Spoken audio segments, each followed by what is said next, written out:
No, the championship isn't suddenly back on for Max Verstappen. Yes, he's made ground. Yes, he's won the last 2 races in pretty dominant fashion, but 69 points with 7 rounds still left is like climbing Everest, not a molehill. This race didn't reopen up that title fight. It just turned up the heat on McLaren's internal title fight. So why isn't Max Verstappen's title challenge back on? Well, let's take a look at the math first. With 7 races to go, even if Max wins every Grand Prix and Piastri finishes second every time, Max is only going to gain 7 points per race, of course, which is just 49 points, still a total of 20 short. And even if Max wins out every single race and Piastri comes up third in every single race, that's still going to be just a 1 point difference in favor of Verstappen. That's basically a photo finish that assumes perfection from Max Verstappen and repeated misses from Oscar and Lando. How likely is that realistically? Sure, there are some sprint races as well sprinkled in throughout the rest of the year, but even with those in, the upside is going to be marginal unless McLaren absolutely implodes again. The past 2 tracks and the tracks going forward have made a big difference. We just saw Red Bull at its absolute best and McLaren at its shakiest. That combo isn't going to repeat every single weekend. Track profiles and how the Red Bull and McLaren adjust to them will be the biggest factor. On paper, Italy and Baku were some of the weaker tracks for McLaren. You would expect them to be back in dominant fashion come Singapore with the higher temperatures and higher likelihood of high tire degradation. Really, the takeaway from this weekend is that Max is just going to continue to be a headache for McLaren, but a title swing from 69 points in 7 rounds needs both perfection from Red Bull and Max and repeated failures at McLaren. This is not a bet that I'd be willing to make. So if the title fight isn't on for Max Verstappen, how is the title going to be impacted for Piastri and Norris going forward? Well, to start with Oscar Piastri, it was by far his worst weekend of the year and probably of his F1 career so far, but ended up not being a huge loss. Somehow he managed to have not 1, not 2, but 3 mistakes in the weekend, and he only lost 6 points. For a driver who's been ruthlessly tidy all year, that's really off-brand and not like Oscar Piastri, but only dropping 6 points in his worst weekend yet was really a win in disguise. Championships are won on the bad weekends, and Oscar's bad weekend only cost him 6 points. The biggest question for Oscar Piastri is, will this be a one-off thing, or is it going to be a trend that we continue to see? Everything we've seen from Oscar Piastri thus far suggests that this will be a one-off. We think back to Australia. He reset after making a mistake there and came back with a statement result win in China. Same energy here potentially. We also saw his mental toughness in a race like Zandvoort, where he was off Norris's pace all weekend, and then he came back in qualifying, qualified ahead of him, and was going to win the race regardless if Norris had a DNF or not. Some people have been rightly questioning whether the pressure of the title fight is what caused Piastri to make this mistake, but I think if anything, the pressure of the title has arguably been less as of recently for Oscar Piastri than maybe earlier in the season. Because of that DNF with Lando Norris, that really took off some of the heat on Piastri because there was a bigger points jump there. So assuming Oscar Piastri can bounce back right away, it feels kind of business as usual for him. Now for Lando Norris, it was the story of missed opportunities. The opportunity was there. Oscar was absolutely fumbling the bag all weekend, and it was a golden opportunity for Lando to claw back some really solid points. Where it really all slipped for Lando Norris was in qualifying. He didn't make the laps count when there were multiple red flags, while some drivers like Verstappen absolutely did make the laps count. Even if the car wasn't the absolute top class of the field, a top 3 finish was certainly on, given he is in a McLaren.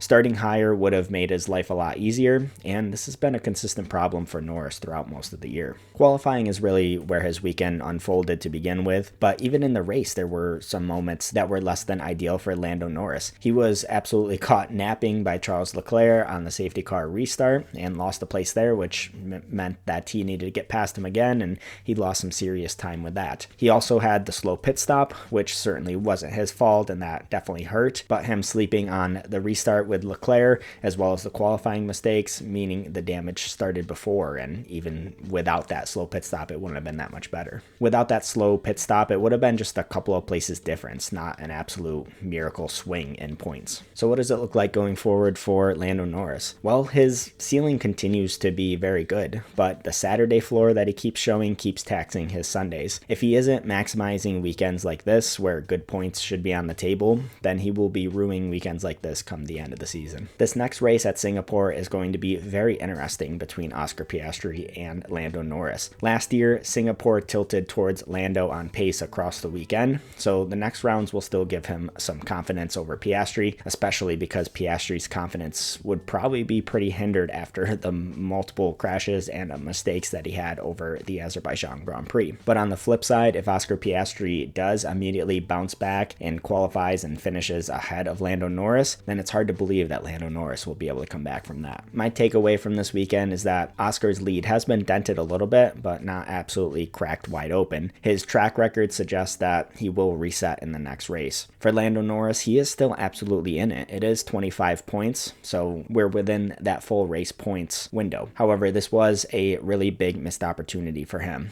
The job for him is now very simple. He needs to do better on Saturdays for his qualifying, he needs to bank the easy points, and he needs to punish Oscar's rare off days, if there even is another off day this season. So has this race really changed much of anything? I think honestly not that much. For Max, it seems like he is back to being a consistent race win threat. He's going to be creating strategic headaches for McLaren, think with undercuts, tire offsets, and causing mayhem in the sprints. He's an outside contender who can make life difficult for McLaren, but he's not a championship favorite. For McLaren, the title is probably going to be decided more by intra-team execution more than Red Bull's peaks with Verstappen. Strategy and pit stop execution will play a big role, especially with Verstappen back in the mix. So with all that said, no, the Max title train is not boarding. What did happen is the Piastri-Norris duel got messier. If Oscar Piastri snaps back to his usual metronome, the math keeps favoring him. If Lando can finally string together some good Saturdays and turn those Saturdays into good results on Sundays, then this could go down to the wire. And Max is a wild card that could make things very complicated for the two McLaren drivers going forward. So what did you think of the Azerbaijan Grand Prix? Do you think Max is realistically in title contention again, or do you think it's really going to come down to one of the McLaren drivers? Let me know down in the comments below what you thought of the race and what you think, and I'll see you all in the next one.